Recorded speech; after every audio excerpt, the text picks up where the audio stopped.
Alain Delatin, bonjour. Bonjour, comment allez-vous? Merci. Vous nous recevez chez vous Oui, pour parler d'actualité. Et l'actualité, c'est ce procès en Belgique, un procès dans lequel 5 femmes métisses, donc issues de l'union entre Belges et Congolaises, accusent l'État belge de crimes contre l'humanité. Et vous pensez qu'on est en train de tordre l'histoire, qu'il y a désinformation, qu'il y a manipulation. Quelle version avez-vous de ces métis en République démocratique du Congo? ok. Bon, je dois d'abord préciser que moi-même, je suis aussi métis. Donc je fais partie de ces gens-là. Mais alors quand j'entends que l'on parle d'une liaison entre un blanc et un noir comme étant un crime contre l'humanité, euh, il y a un problème là. Un problème de... On a détourné le vrai problème. Ce qui était appelé enfant du péché, c'était les enfants issus euh, d'une relation hors mariage. Parce que pendant au mariage, vous devez juger, enfin, vous devez jurer fidélité, etc. Au mariage. Dans si vous avez une relation, un enfant qui naît d'une relation extra-conjugale, pour les chrétiens, c'était considéré comme un péché.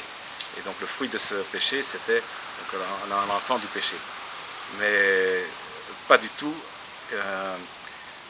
un métis n'est pas un enfant du péché. Mais du côté de ma mère, ils ont eu, il y a 7 enfants qui sont nés après mariage d'un couple qui s'est aimé, blanc. Mais bon, ma mère est métisse, ma grand-mère était métisse aussi. Mais donc il n'y a pas de péché là-dedans. Dans la religion chrétienne, il n'y a pas de péché à se marier entre un blanc et noir.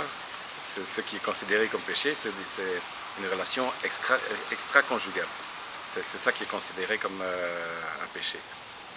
Relation extra-conjugale, si on rentre dans le contexte de l'ancien temps, ce qu'une certaine opinion fustige, le fait que c'était des filles dont l'âge variait entre 14 et 17 ans qui déjà devenaient mères. Oui, mais à l'époque, il faut tout remettre dans son contexte. À l'époque, une jeune fille de 14 ans était prête à être mariée. Lumumba s'est marié avec une jeune fille de 14 ans. Mobutu s'est marié avec une jeune fille de 14 ans. Ma grand-mère, elle, je crois, elle s'est mariée à l'âge de 15 ans. C'était normal à l'époque. Ce n'est que dernièrement qu'on a passé l'âge à 18 ans. Et je crois même, je ne sais plus si c'est les Japonais ou quoi, où avant cet âge-là c'était 13 ans, je crois. Vous pouviez vous marier, vous pourriez épouser une jeune fille à partir de 13 ans. Ici au Congo, à l'époque, avant qu'on accède à des études plus poussées, où il faut protéger les filles pour qu'elles puissent vraiment terminer leurs études universitaires, etc., au minimum les études humanitaires. Il fallait pas qu'une jeune fille qui n'a pas terminé les humanités puisse se marier. Donc 18 ans a été un âge qu'on a estimé qu'on ne pouvait pas se marier en dessous de 18 ans. Ça, c'est dernièrement. Mais à l'époque, 14 ans, c'était tout à fait normal. Faut se remettre dans le contexte de l'époque. Il n'y a pas que la République démocratique du Congo qui est concernée, il y a le Rwanda, le Burundi, donc, qui est aussi concerné, et on dénombre entre 14 000 et 20 000 personnes dans cette situation, mais parce que nous rentrons dans le contexte de 5 personnes qui ont été en justice, l'État belge.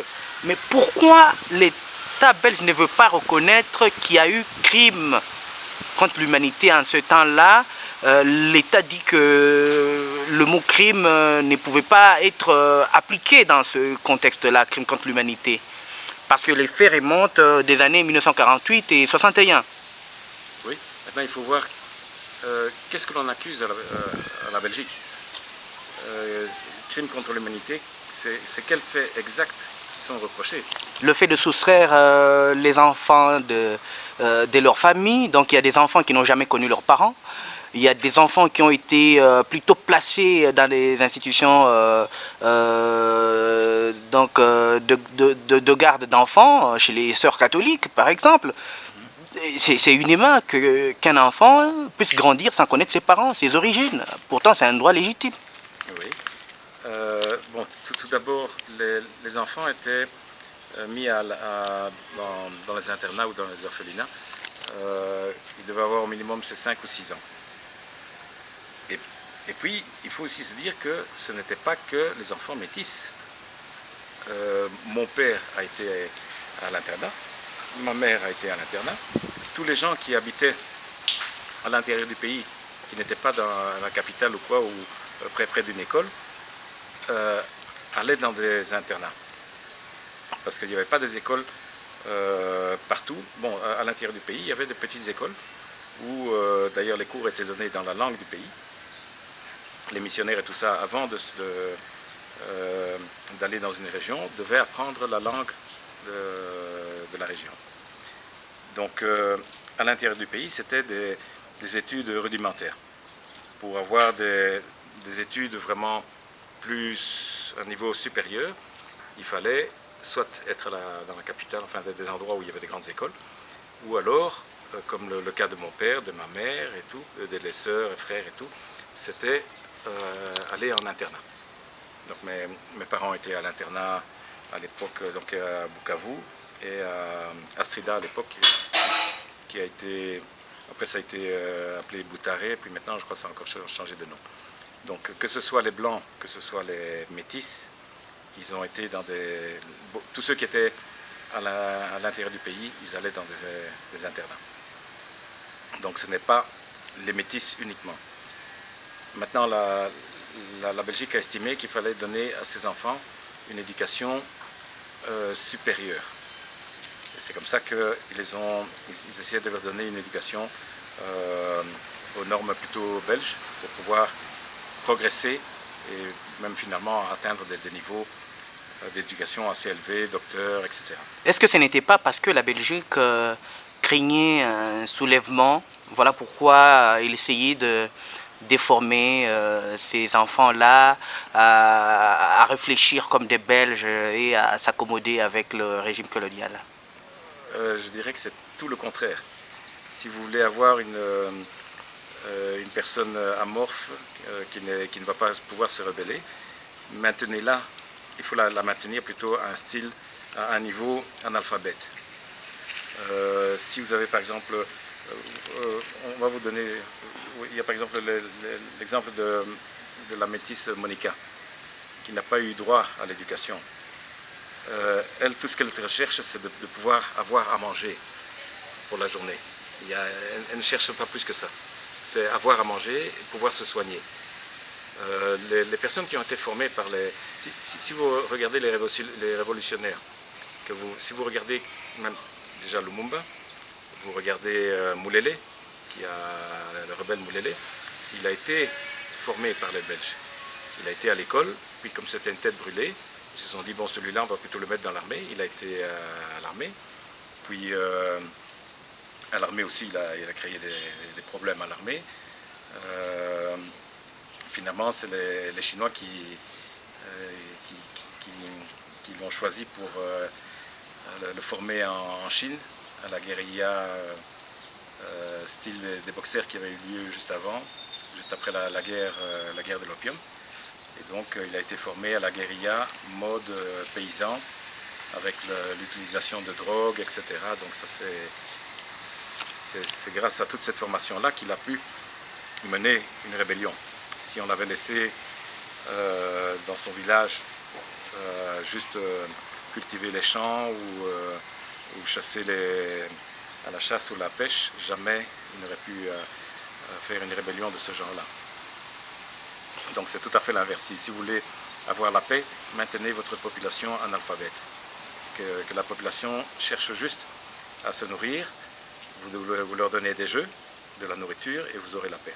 Mais certainement pas leur donner une formation, une éducation qui peut les amener à un niveau supérieur et rechercher à devenir président ou quelque chose comme ça. Vous présentez un autre argument contraire à ceux des métis qui passent dans les médias aujourd'hui.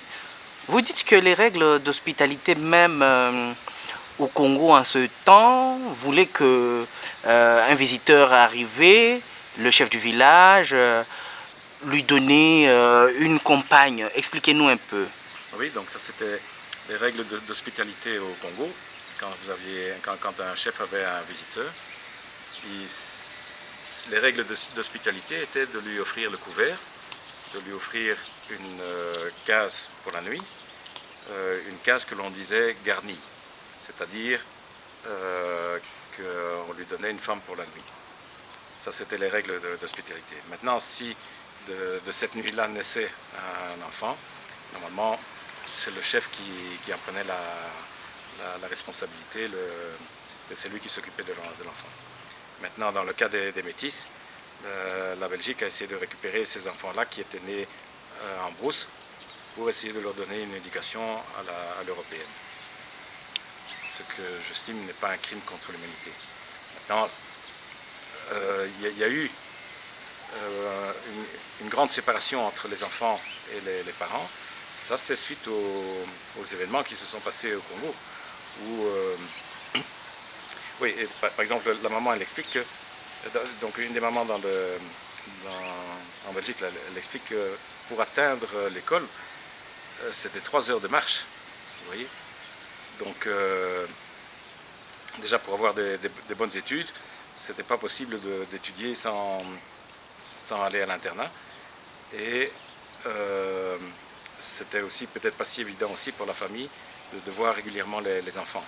Donc ce n'est peut-être que pendant les grandes vacances ou quoi, où c'était possible aux enfants de retourner chez eux dans la famille pour voir les parents. Et dans ce cadre-là, principalement après l'indépendance, enfin juste au moment de l'indépendance, quand il a fallu mettre les enfants à l'abri en Belgique, la Belgique a financé les tickets pour les enfants, pour qu'ils puissent être rapatriés. Mais un problème s'est posé par exemple à l'Est, c'est que concernant les jeunes filles, les mamans ont exigé la dot pour les jeunes filles avant que leur fille ne puisse monter dans l'avion. Et ça, le gouvernement belge n'avait pas prévu. Donc à Bujumbura, il y a eu, je sais que mes parents disaient qu'il y a eu une cotisation à Bujumbura parmi les Blancs et les Africains qui avaient les moyens. Eux ont cotisé pour payer la dot de ces jeunes filles pour qu'elles puissent monter dans l'avion et aller en Europe. Par la suite, les sœurs ont encore organisé des vols charters pour que les enfants puissent revenir de Belgique et venir voir la famille. Ces vols charters s'appelaient Raptim. Donc ça doit venir donc rapatriement des métis. Moi j'ai profité de ces vols-là, mais dans l'autre sens. C'est-à-dire que si ces avions venaient avec des métis au pays, moi je profitais du vol retour vers la Belgique pour rentrer en congé en Belgique. Et ça, c'était à des prix défiant toute concurrence. C'était à moitié financé par la Belgique. Pourquoi les métis n'avaient pas le même repas que les autres? Bon, quelque chose que j'ai trouvé très bizarre. Il y a une des mamans qui dit que elle mangeait de la nourriture congolaise. Moi, j'ai l'inverse.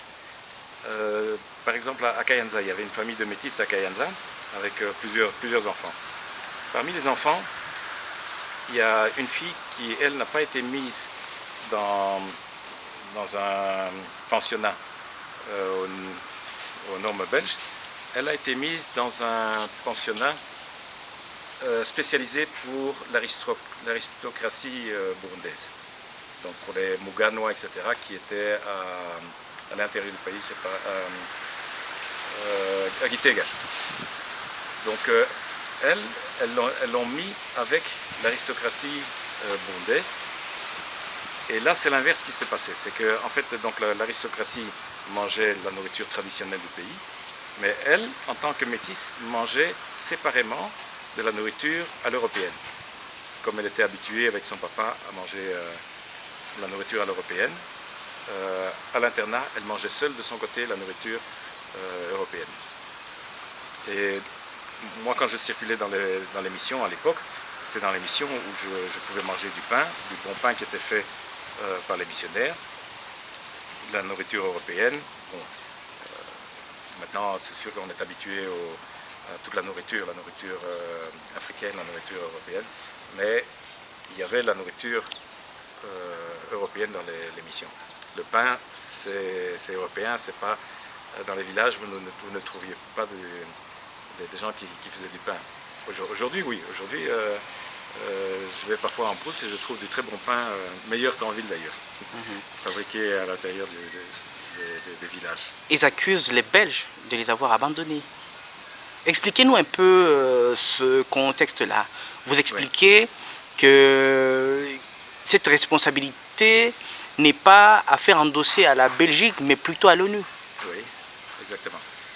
Bon, je vous ai expliqué un peu pour l'Est. Maintenant, par exemple, pour ces 5 femmes, elles disent que l'ONU est arrivée avec 4 ou 5 camions pour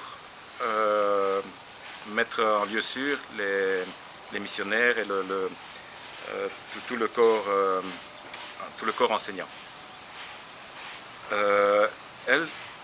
Elles ont été abandonnées, mais elles ont été abandonnées par l'ONU, c'est pas la Belgique. À cette époque-là, l'ONU avait déjà, il y avait déjà eu l'opération Rumpush, qui avait pour but de désarmer tous les Belges. Donc les Belges ne savaient plus rien faire à ce moment-là, et c'est l'ONU qui aurait dû mettre ces jeunes filles en lieu sûr, et surtout pas les laisser toutes seules à la merci de n'importe qui, sans personne pour les chapeauter, les protéger, les aider. Donc elles ont vraiment été abandonnées, mais elles ont été abandonnées par l'ONU, pas par la Belgique. Elles devraient demander le pourquoi à l'ONU, pas à la Belgique. Et donc, de la faute de qui alors, quand ils disent qu'elles ont été violées? Donc de la faute de l'ONU? Si elles ont été violées, d'abord, il faudrait accuser ceux qui ont commis les actes. Elles ont été violées, ce n'est pas par des Belges, ce n'est pas par des gens de l'ONU, elles ont été violées par comme elles disent, des milices qui fumaient, qui se droguaient. Donc, sur le plan viol, ce n'est pas les Belges qu'elles ne doivent pas accuser les Belges, mais elles doivent accuser ceux qui sont responsables de ces actes-là. Et effectivement, si elles ont pu être violées, c'est parce qu'elles n'étaient pas protégées par l'ONU. Donc, si elles peuvent demander des comptes, elles doivent demander des comptes à l'ONU, mais certainement pas aux Belges, puisque les Belges ne pouvaient pas intervenir dans ce sens-là. Et au contraire, les Belges devaient essayer de fuir. Et ils ont été rapatriés. Il y a eu, à cette époque-là, il y a eu, je crois, le plus grand pont aérien du monde, où ils ont rapatrié, c'était des va-et-vient des avions de toute nationalité pour sortir les Belges du Congo. C'était un des plus grands ponts aériens au monde. Donc tout ce que les Belges essayaient de faire, c'est sortir tous les Belges, et pas seulement les Belges, les Congolais qui se sentaient en danger, et toutes les autres nationalités étaient mises en lieu sûr. Vous refusez que la Belgique soit incriminée de crimes contre l'humanité dans cette affaire parce que, selon vous, elle fournit des efforts, elle a même envoyé des équipes pour retrouver les métis au Congo. Oui, je crois que la Belgique a fait, c'est tout le contraire de ce qu'on l'accuse. La Belgique a tout fait pour essayer de protéger ces jeunes métis,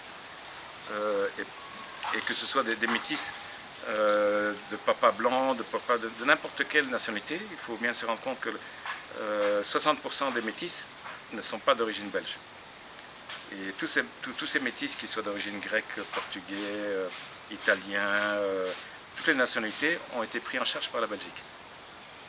Et même ces mamans qui ne sont pas d'origine belge ne demandent pas des comptes. Et en plus de ça, ils disent que c'est en complicité avec l'Église catholique. Mais pourquoi est-ce qu'on ne parle pas des pensionnats, des orphelinats protestants aussi?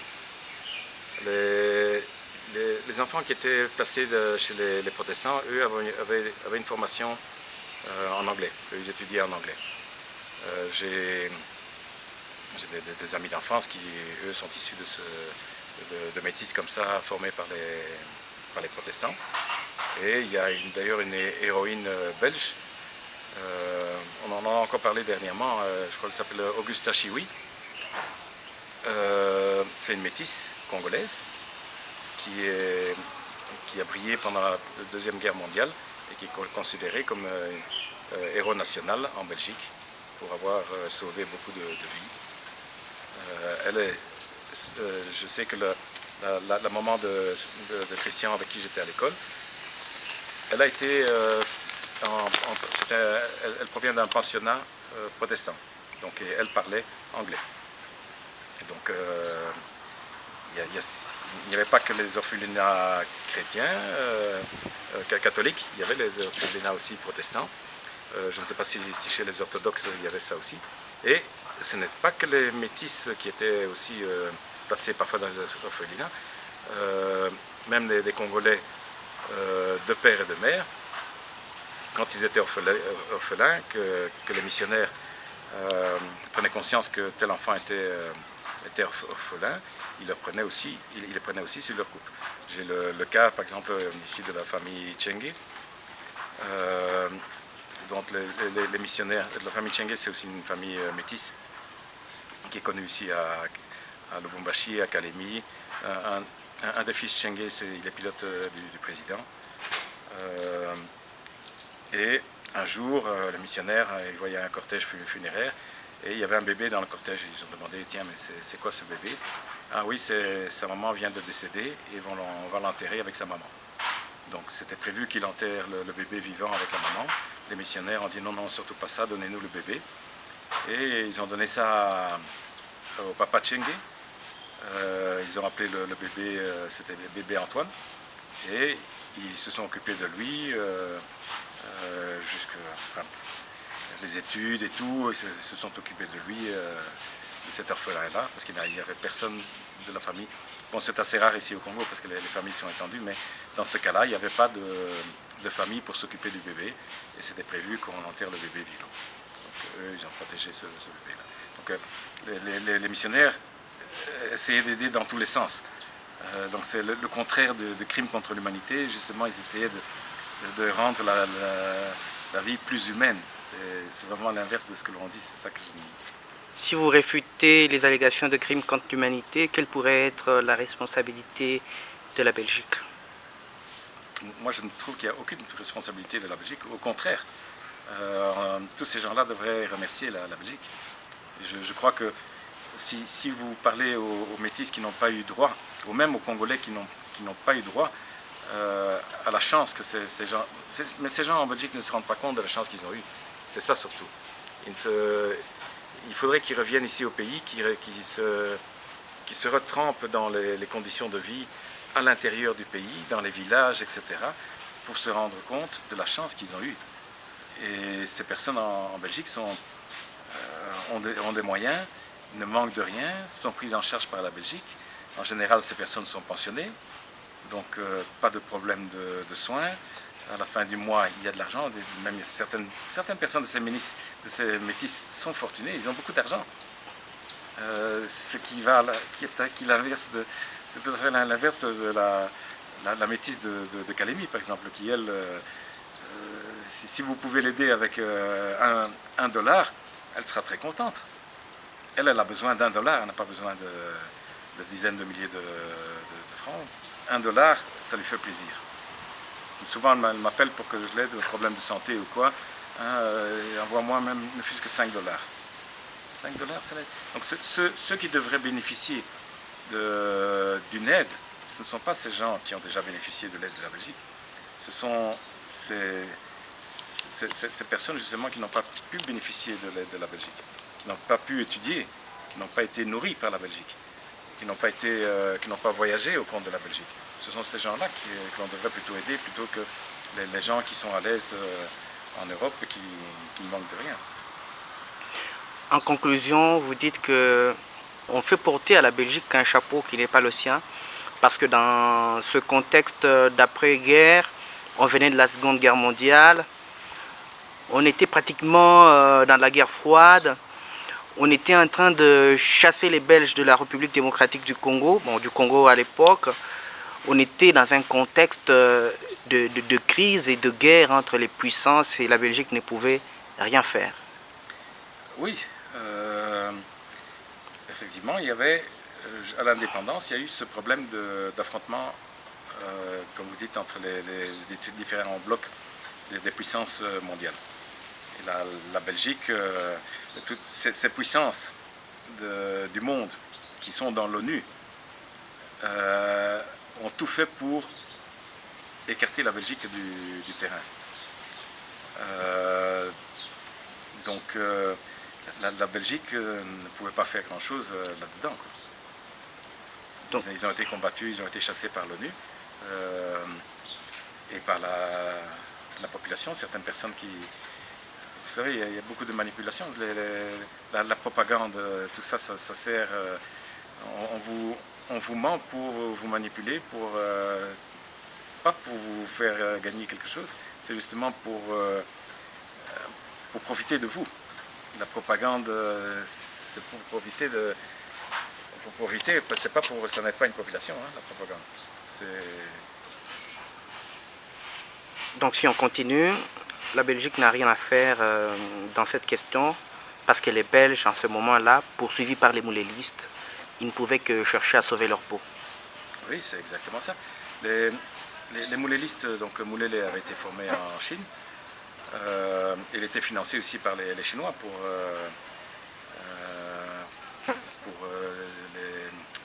attaquer ici au Congo. Formé selon le mode opératoire des boxers qui avait eu lieu au début 1900. Les boxers, donc révolte paysanne contre l'aristocratie chinoise et contre les missionnaires. Donc Moulélé avait été formé par les Chinois et dans cette formation, il fallait tuer les missionnaires. C'est comme ça que les missionnaires étaient en grand danger, il fallait les faire sortir, les mettre en lieu sûr rapidement. Maintenant, pour bien faire, l'ONU aurait dû mettre à l'abri aussi les enfants métis, etc. Ce qui a été fait du côté de l'Est avant terme, mais par exemple pour ces femmes-là, ils ont été surpris par les événements et les Belges n'avaient aucun moyen d'action pour les protéger. Oui, en tant que métis, bien sûr, s'il y a réparation, moi ce serait dans tout l'intérêt de ma famille, parce que ma famille est métisse et nombreuse. Donc s'il y a réparation, c'est l'intérêt de toute ma famille. Maintenant, dans la famille, moi j'ai connu donc la sœur Ludgardis, etc., qui a aidé à ce que mes tantes, oncles, etc., puissent être mis en sécurité en Belgique. C'était la directrice à l'école Stella Matutina où j'étais. Oui, elle m'a tapé sur les doigts quand je faisais des erreurs, mais c'est une personne pour qui j'ai énormément de respect et ça me fait mal quand on salit ce genre de personnes qui ont passé toute leur vie à essayer de faire le bien dans leur âme et conscience.